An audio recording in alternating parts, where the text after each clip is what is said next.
guys, I'm here with Dez Davis at Mariner Sales. We're going to be holding a rigging clinic tonight. Why don't you tell us a little bit about what we're going to be running through? Well guys, what we've got is we're going to install an extreme SuperNova lighting kit in green on a lizard lick green Propel FX. And it's a really sweet boat. Not many people have worked on it because it's a new boat coming out, so we think it'll be a pretty realistic install. And I like the way the boat looks, so I think it's going to work out great. Basically what we're going to do today is we're going to install an extreme kayak kit on a Native FX. And I thought this would be somewhat authentic because I've never worked on this boat before, and I guess probably a lot of guys haven't since they're relatively new. When you open up your kit, depending on which kit you get, you're going to have a few packages in there. The packages are going to include switches and some heat shrink.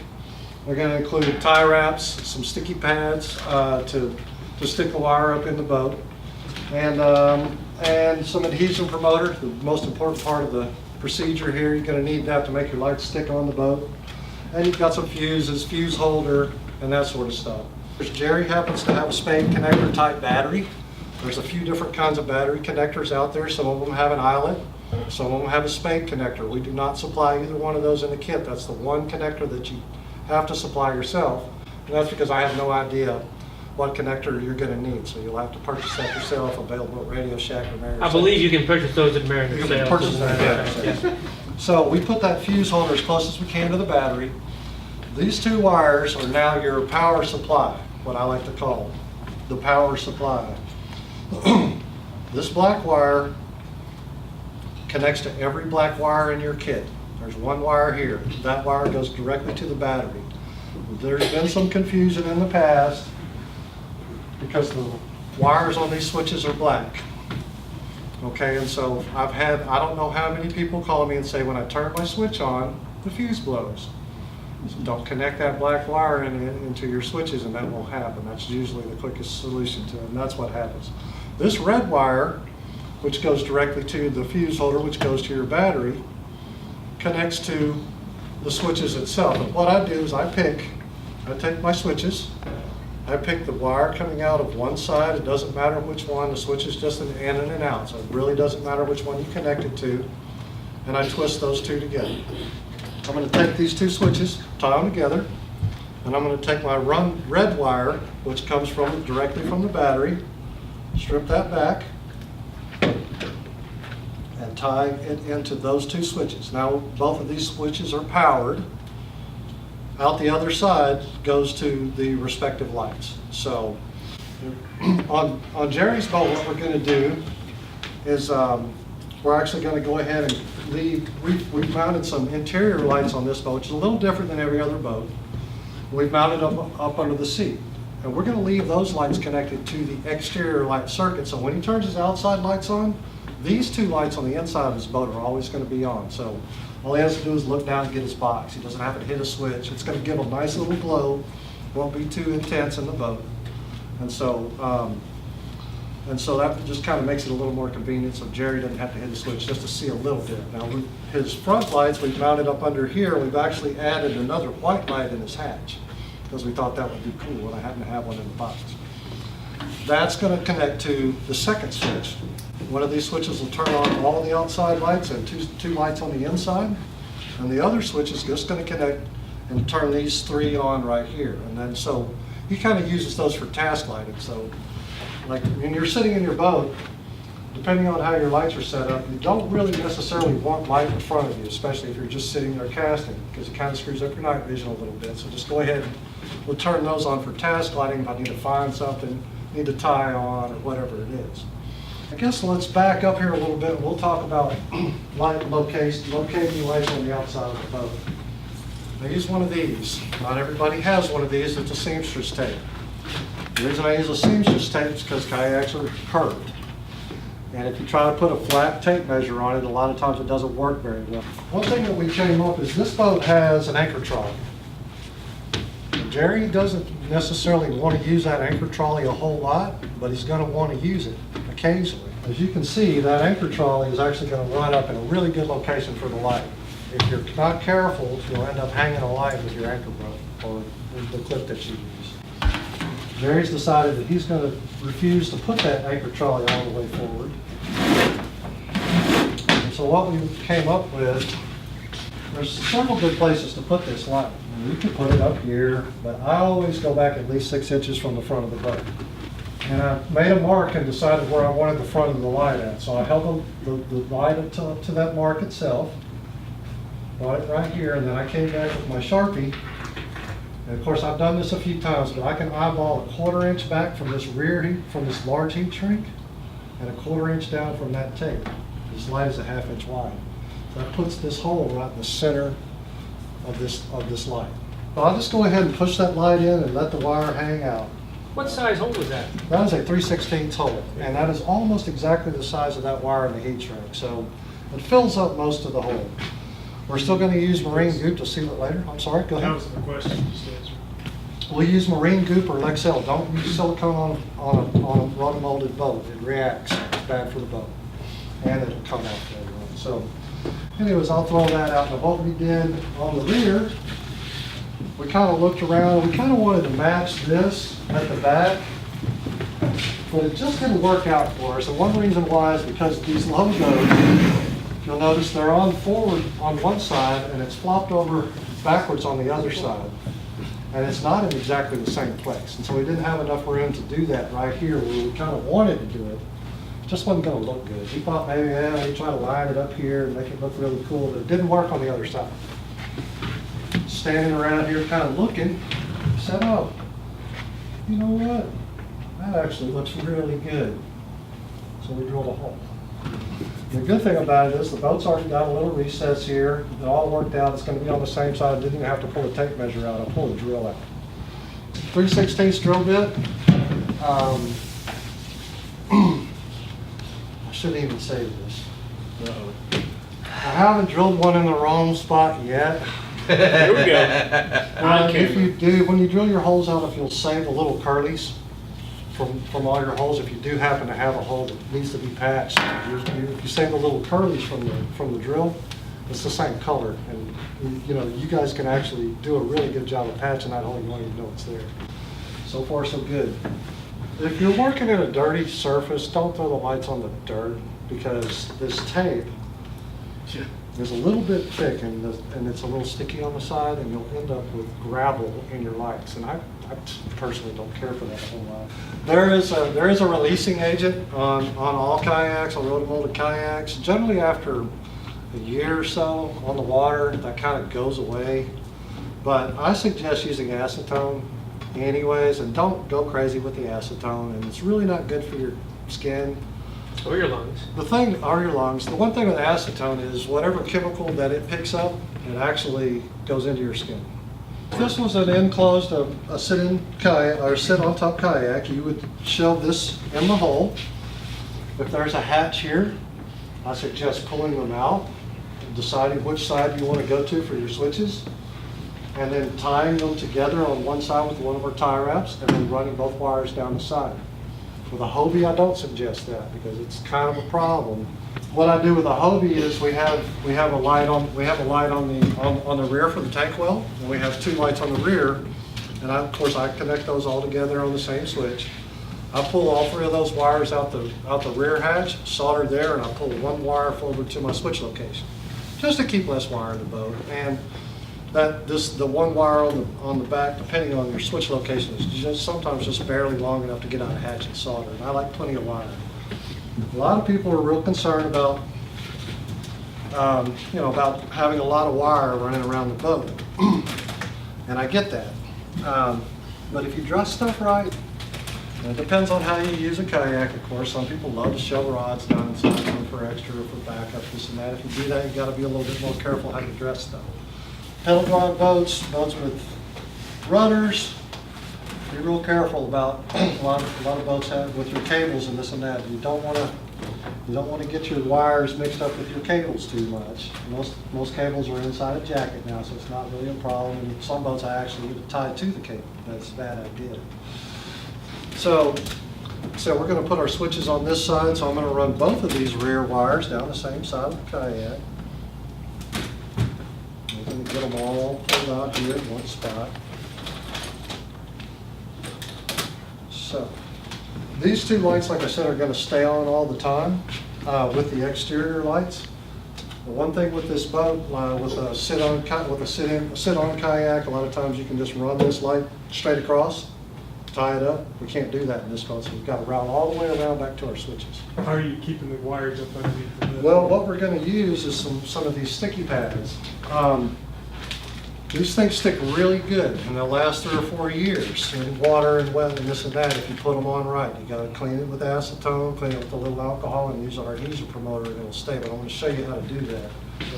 Dressing wire is a little bit of an art, and what I always do is start from each end of the boat and work towards my switches. And so, because if you start at your switches and work back, you're going to end up with wads of wire here. What we want to try to do is end up with a wad of wire by the switches, because we can dress that all together real nice. So, and this is getting a little bit confusing. There's a lot of wires hanging out there. I just happen to kind of know which ones are which. The smart thing to do would really be marking. We know that these two are going to come back this way. These are our front lights. We like to call those bow lights. We know that this is one coming from the left side interior, and then we have one right here that comes from the right side interior, and then we have both of our stern lights. So we know that these are all going to end up going together on one switch, along with these two here. These wires are all going to end up on the same switch. What I do is I go ahead and put the tie wrap through the sticky pad. I take and put the tie wrap around the wire and tighten it up. And anywhere you want to, you get some extra tie wraps in there. Anywhere you want to. I'm somewhat anal about stuff. I've built networks for a long time, and if you walk up to a patch panel and everything's not beautiful, pretty, they're not happy with you. Well, I got over that when I started doing this, because it's not necessary for one reason, and it actually makes it difficult to fix anything later on. If you go crazy with tie wraps everywhere and you smash a light, you're going to be disappointed later on when you're trying to get inside that. Stand on your head with a pair of snips. And we've got a pretty good little bundle inside there. We're going to leave. Here's his power supply with the fuse holder and everything. I suggest leaving a little bit of slack so that you can plug all that stuff in and then shove it in. So we're gonna just leave a little bit of slack there. Take another sticky pad. Did clean inside the box. Try to get all those wires, including the power supply, in this tie wrap, so that it won't get pulled back in another direction later on as we work back the other way. So we're just going to continue to work our way on around to the switches. I guess you noticed I hadn't stuck any lights on the boat. We had noticed that. There's a reason for that. Testing. You want to test them first, and also if I make a mistake later on, I can come back here on this wire and pull it, and I can find that wire and figure out where my mistake is. If you've got it stuck to the boat, it's really difficult to do. And so generally, I want to turn everything on and test it first before I tie anything all the way up. If you don't dress it now, you'll try to dress it after you've made all your connections, and it's just going to be a big wadded up mess, and you'll have a hard time making it look pretty. And you might not care, and that's fine with me too. But I take pride in your work when you work on stuff. You'll end up with a better result at the end of the day. So what we've done is we've kind of pushed all this stuff kind of to the area where we're going to put our switches, I guess I'm making myself a hat for which are right in here. this house is full. And turn this guy right. Now here's our power wire. Once again, we've got our two switches tied together. We've got our hot coming from our fuse from the battery to the fuse to the switches. Main connection there. Now we've got to come up with two groups to go together. We've got our bow lights, and we've got these three are our cab lights. They're all going to one switch. So I'll address those first. But we'll address those first. What I'll tend to do is cut them all the same length. Go ahead and Pop that off right quick.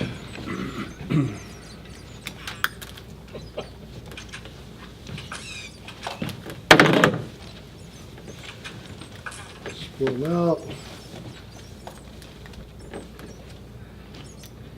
Twist them all together.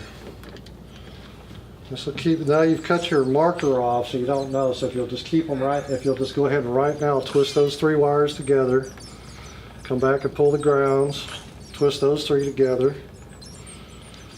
You won't get confused here, you know that goes on one switch. Now don't cut your wires too short, leave a little wad of wire here. We call it a service loop in the industry. And it's a real thing, and just in case you need to service it, you can cut those tie wraps loose, pull it out of a hatch, work on it, and stick it back in later on. So we've got a really good boot here. It's a brass threaded boot, and it's got silicone on the back side, and it'll seal right up against that. And it's plenty stout to hold the... If it doesn't have an on-off sleeve. If it doesn't have an on-off sleeve, and I'll be honest, can you read that from here? Well, we're going to put this one on the bottom because this is the one that he's going to use the least, which is these exterior lights. We want him to be able to reach easily, and also boats are all thick and thin in different places. They got some different thicknesses. Some boats are really thick all the way through, so you may end up actually even having to throw this bottom lock nut away. But I try to get it, I try to adjust that bottom lock nut where we just have about the thickness of the boot sticking through. So you just keep adjusting that and play. That's about right. Looks about right to me. So got our boots pretty well straight. We're going to come back and dress that. And what I want to do, show you now, is just how we put the lights on. And so we'll just kind of clean up our mess. I take and just pull back about an inch of this tape and let it lay back. And then what I want to do, you don't want to stick your light on that tape because you won't be able to get the tape off. I'm going to stick it about a 1/16 inch below. So I'll start there. I've got my light started, it's kind of stuck on. I'll come back over here about 6 or 7 LEDs. I'll leave a 1/16 of an inch gap between that tape and my light. I'll pull it off, push it down. Pull it off, push it down. Come back, pull it off, push it down. Pull it off, push it down. Then you can pull it off, push it down.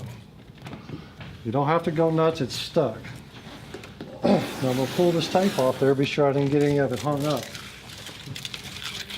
In about 4 or 5 hours, this stuff reacts and it is stuck. You can go fish in a couple of hours. One thing I didn't mention is I want to leave about a 1/4 inch out, and so that's so that we make a nice bend. Well, these 4-inch lights, I tend to pull all the tape off and try not to screw up when I stick it on. Get it straight in one spot, smash it down. Well, once again, our heat shrink is about a 1/16 inch wider than the strip itself. So when you stick that down, stick it where you want it, and remember that you're going to have a little tiny gap.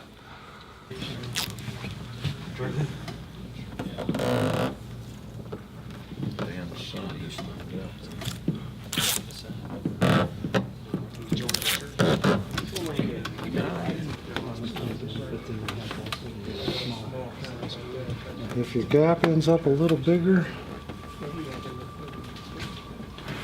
that's all right. Be sure you stay consistent.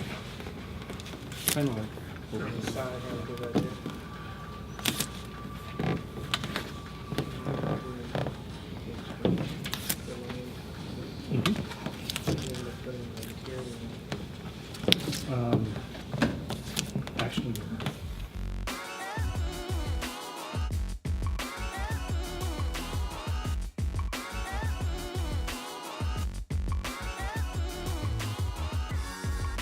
SuperNova actually has multiple applications, not just kayaks. What are some of the other things you can put them on? Well, guys, we put them on kayaks, but we put them on cars. We put them on boats. We put them on decks and docks.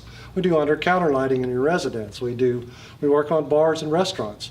It's real popular to do under counter lighting in your house. So, you know, they are for fishing, but they are for other things as well. So if you give us a call, we can make it happen. Whatever it is you need lit, we'll make it happen.